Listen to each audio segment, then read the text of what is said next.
Bapak Mama, saudara-saudara yang diberkati Tuhan, Shalom. Shalom. Ada sukacita. Amin. Kalau amin, mari kita jabat tangan samping kiri kanan sambil mengucapkan damai di hati. Damai di hati, omong kuat-kuat. Ya. Baik, terima kasih. Bapak Mama, saudara-saudara yang diberkati Tuhan, selamat hari Minggu untuk kita semua. Selamat berjumpa kembali dalam ibadah Minggu saat ini. Kita telah memasuki Minggu Sengsara Tuhan Yesus yang ke-6. Tidak terasa hari ini sudah Minggu Sengsara yang ke-6. Untuk itu, di minggu ini kita akan beribadah dalam terang tema berkomitmen untuk menegakkan kebenaran. Berkomitmen untuk menegakkan kebenaran. Nah, Bapak Mama, saudara-saudara yang diberkati Tuhan, dalam kehidupan kita setiap hari, ketika seseorang akan bersikap secara benar sesuai dengan aturan yang berlaku, itu tidaklah mudah.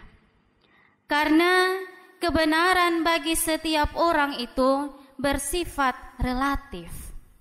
Bersifat relatif. Misalnya, tokoh A bilang yang ia katakan itu benar, tetapi belum tentu benar bagi si tokoh B.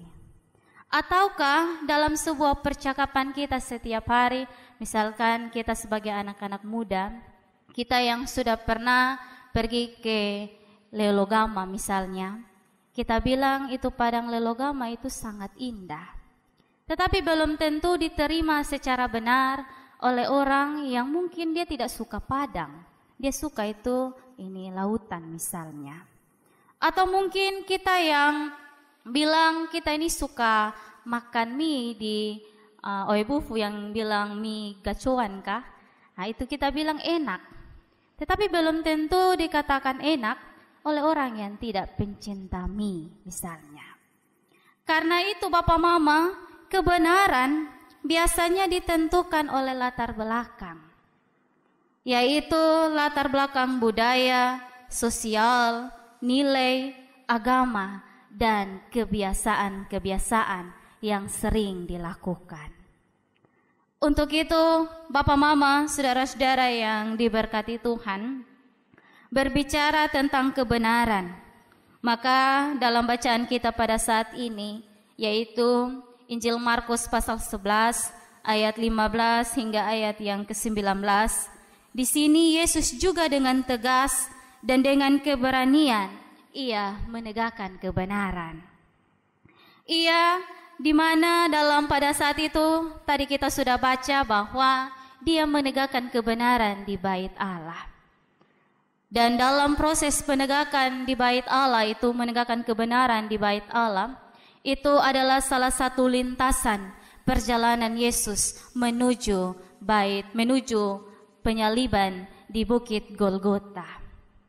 Nah, Bapak Mama, saudara-saudara yang diberkati Tuhan, dari tema kita, bacaan kita yaitu Yesus menyucikan bait Allah. Ada satu pertanyaan bagi kita. Kenapa Yesus harus menyucikan bait Allah? Kenapa Yesus harus menyucikan bait Allah?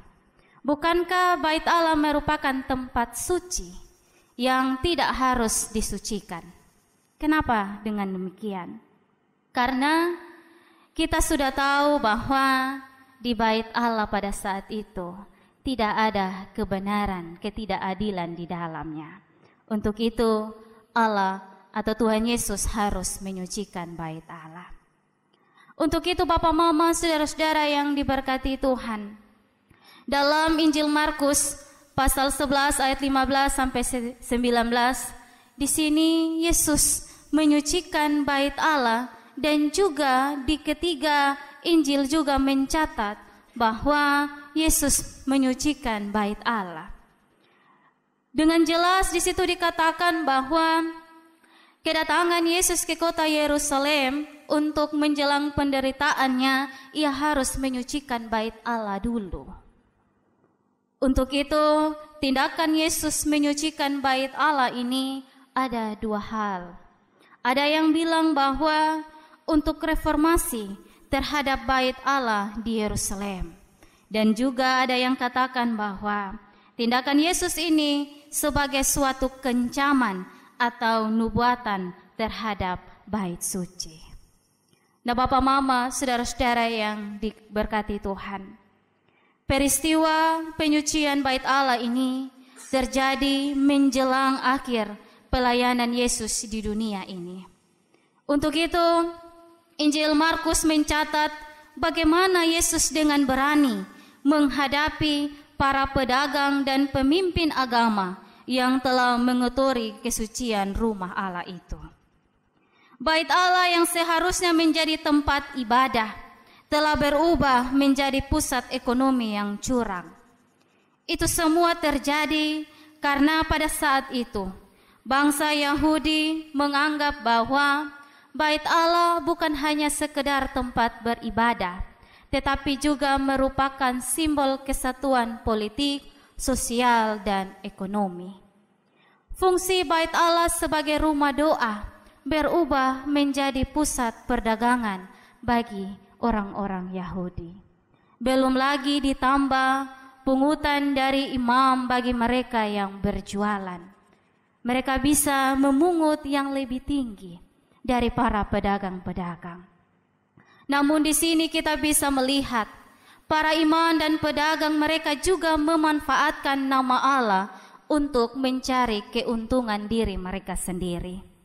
Bahkan kenajisan dan pemerasan sudah sering terjadi dan telah lama dibiarkan oleh para imam-imam pada saat itu. Sehingga apa yang terjadi di bait Allah pada saat itu merupakan bukti bahwa mereka telah mencemarkan kekudusan dan kehormatan dari Allah. Dengan demikian, melihat hal itu Bapak Mama, Yesus tidak tinggal diam. Yesus tidak bisa mentoleransi ketidakadilan itu. Sehingga Yesus bertindak dengan ketegasan. Bukan hanya untuk menegur mereka melakukan kejahatan di bait Allah, tetapi juga untuk menunjukkan bahwa bait Allah harus dikembalikan kepada tujuan yang utama, yaitu sebagai rumah doa bagi semua bangsa.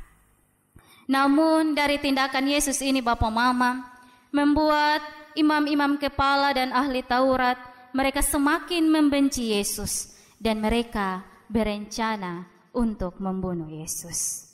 Nah Bapak Mama, saudara-saudara yang diberkati Tuhan, kesalahan dari umat Yahudi ini menjadi sulit diperbaiki karena sudah menjadi kebiasaan yang menguntungkan bagi pihak-pihak yang berkuasa. Karena ketika seseorang berusaha untuk menuntut perubahan, biasanya ia akan menghadapi perlawanan. Mengapa demikian? Karena perubahan seringkali mengganggu kenyamanan mereka yang berkuasa.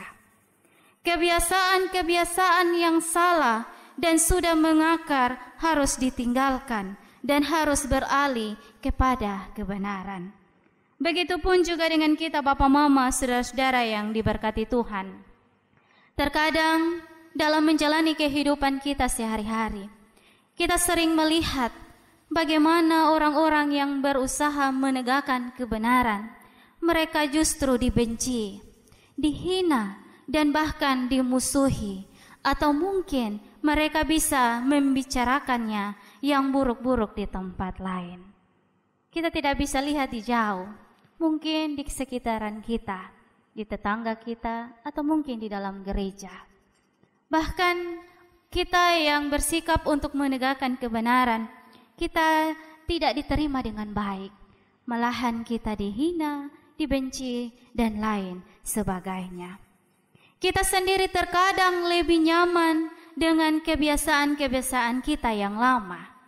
Meskipun kebiasaan itu keliru, bahkan salah, tetapi kita terus berada dalam kebiasaan-kebiasaan itu.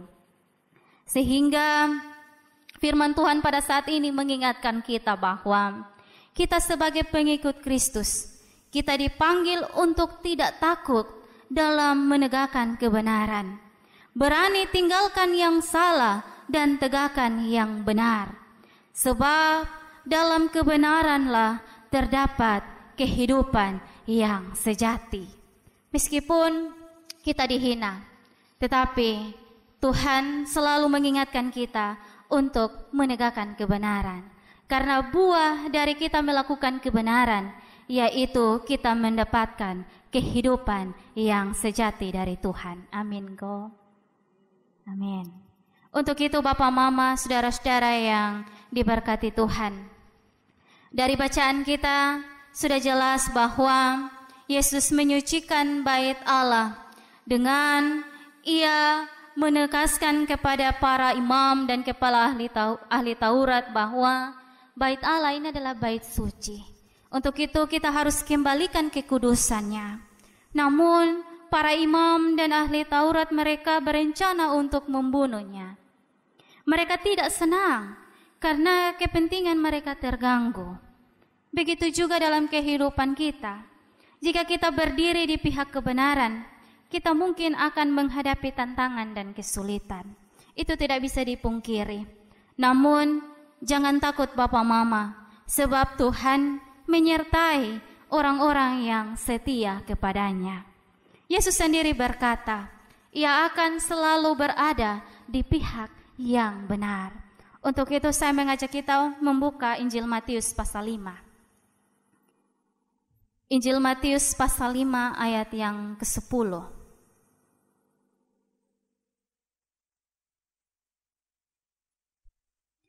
Injil Matius pasal 5 ayat yang ke-10, mari kita baca secara bersama-sama.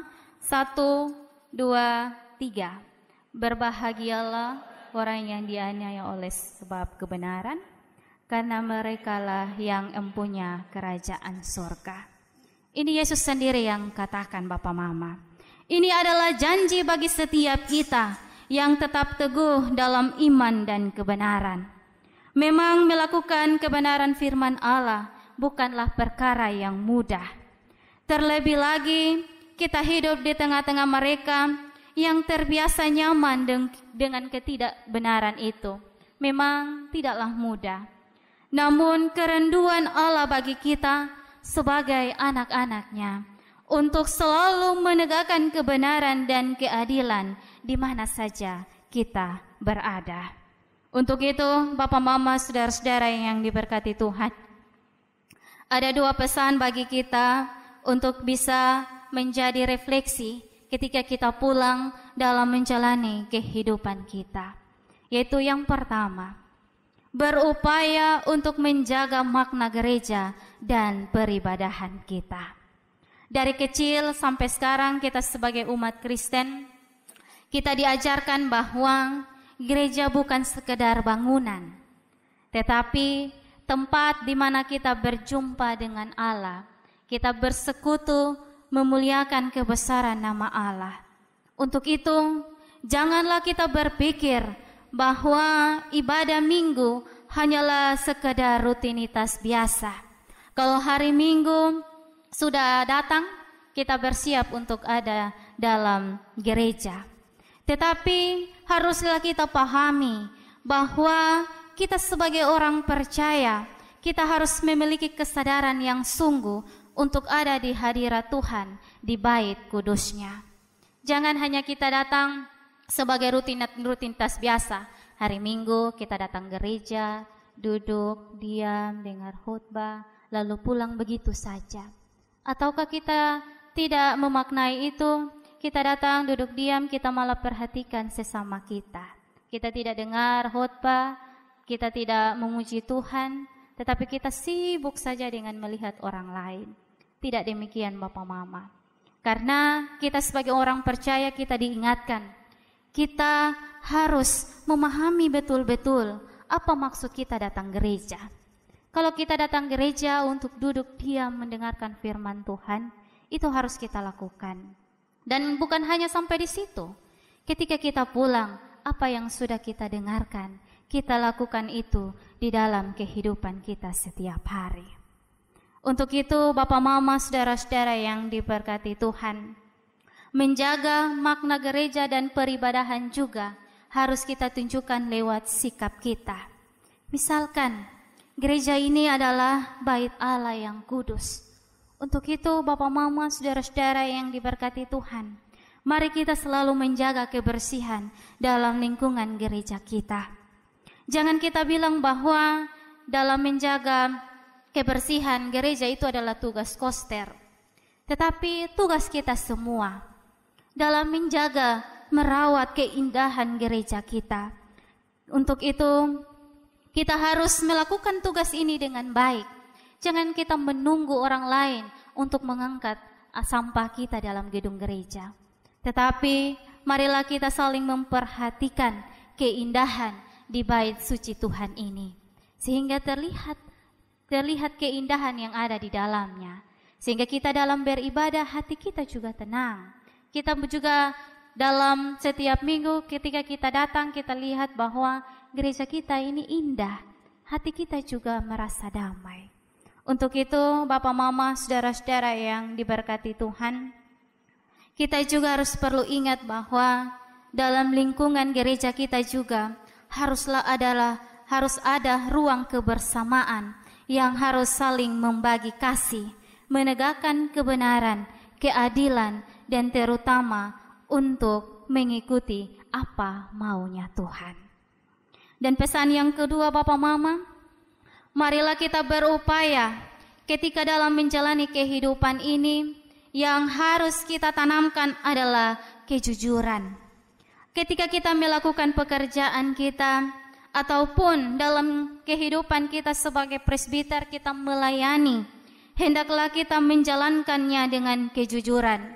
Berhati-hatilah selalu agar kita tidak tergoda untuk mengambil keuntungan dengan cara yang tidak benar. Dalam pekerjaan-pekerjaan kita setiap hari, berhati-hatilah. Jangan kita mengambil keuntungan dengan cara yang tidak benar. Untuk itu, Bapak, Mama, saudara-saudara yang diberkati Tuhan, hidup dalam kebenaran berarti hidup tanpa kepalsuan. Hidup tanpa manipulasi.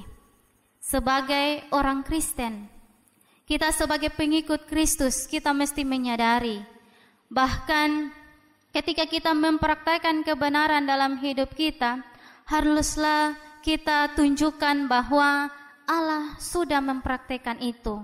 Untuk itu tugas kita sebagai pengikut Kristus, kita harus melakukan apa yang sudah Tuhan lakukan. Dalam diri Allah tidak ada kepalsuan, karena Allah adalah kebenaran yang sejati. Selalu ada keselarasan antara apa yang dikatakan Allah dan apa yang dibuatnya. Memang saya dan Bapak, Mama sadari bahwa sebagai manusia seringkali kita jatuh karena kelemahan kita. Itu semua karena mempraktekkan kebenaran ini bukanlah hal yang mudah. Bukan perkara yang mudah.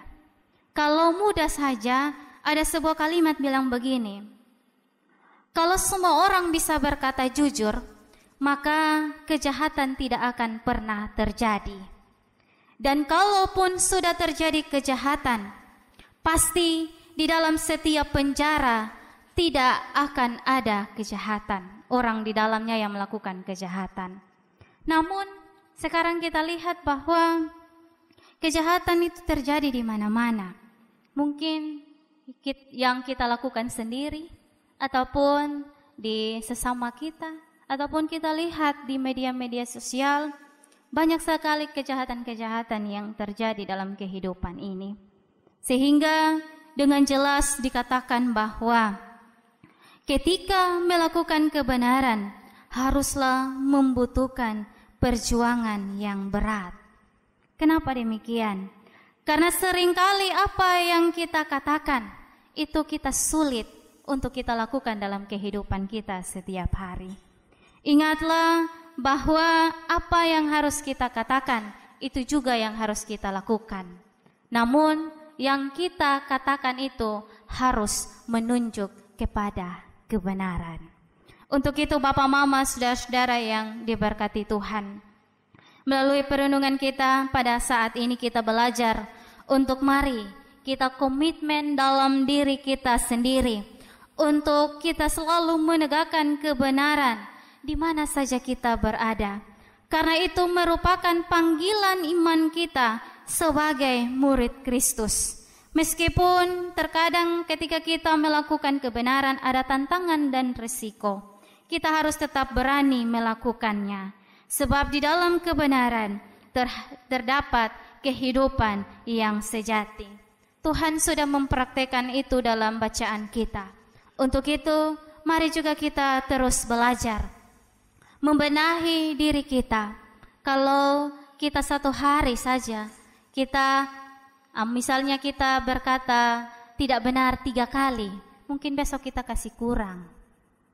Dan terus menerus seperti itu, sehingga dalam kehidupan kita tidak ada kebohongan yang kita katakan, tetapi kebenaran yang kita tunjukkan di dalam kehidupan kita setiap hari.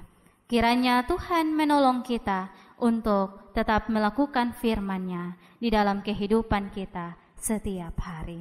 Amin.